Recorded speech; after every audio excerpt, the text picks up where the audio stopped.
ಒಬ್ಬ ಡಾಕ್ಟರ್ ಕಷ್ಟ ಇನ್ನೊಬ್ಬ ಡಾಕ್ಟರ್ಗೆ ಅರ್ಥ ಆಗೋದು. ಒಬ್ಬ ಕಷ್ಟದ ಕೆಲಸ ಮಾಡ್ತಾರಲ್ಲ, ಭಾರ ಹೊರೋದು,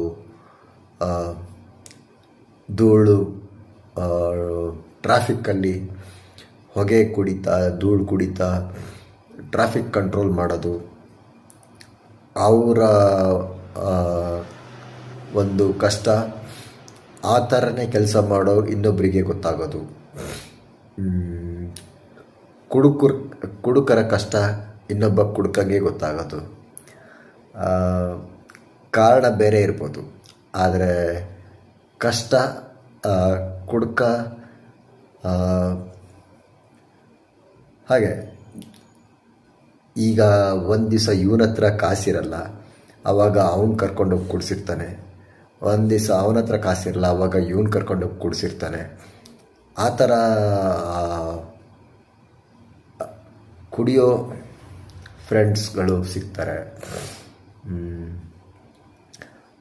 ಆದರೂ ಒಂದು ಮಹಿಳೆಗೆ ಇನ್ನೊಂದು ಮಹಿಳೆ ಕಷ್ಟ ಗೊತ್ತಾಗಿದ್ರು ಒಂದು ಹಂತದ ತನಕ ಸಹಾಯ ಮಾಡ್ಬೋದು.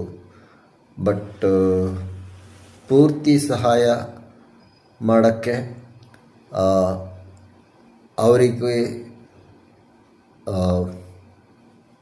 ಗಂಡ, ಮಗ, ಮಕ್ಕಳು, ಅವ್ರದ್ದೇ ಆದ ಕೆಲಸ ಅಂತೆಲ್ಲ ಇರುತ್ತೆ. ಸೊ ಯಾರೇ ಆದರೂ ಈಗ ಸಹಾಯ ಮಾಡೋ ಒಂದು ಮನಸ್ಸಿರೋರು ಒಂದು ಹಂತದ ತನಕ ಸಹಾಯ ಮಾಡ್ಬೋದು. ಅದ್ರ ಮೇಲೆ ನೀವು ನಿಂತ್ಕೊಬೇಕು. ನಿಮ್ಮ ಒಂದು ಜೀವನದಲ್ಲಿ ನೀವು ನಿಮ್ಮ ದಾರಿ,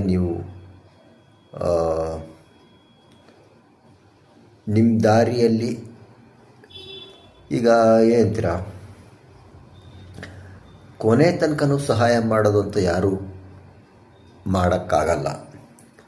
ಕೊನೆ ತನಕ ಅಂದರೆ ನಾನು ನನಗೆ ಸಹಾಯ ಮಾಡ್ಕೊಬೋದು, ನಾನು ನನಗೆ ಮಾಡ್ಕೊಳೋದು ಸಹಾಯ ಅಂತಾಗಲ್ಲ. ಆದರೆ ಅದನ್ನು ಇನ್ನೊಬ್ಬರಿಗೆ ಕಷ್ಟ ಕೊಡದೇ ಇರೋ ಥರ ನಾನು ಬದುಕ್ಬೋದು ಅಂತ ನೀವು ಅಂದ್ಕೊಬೇಕು.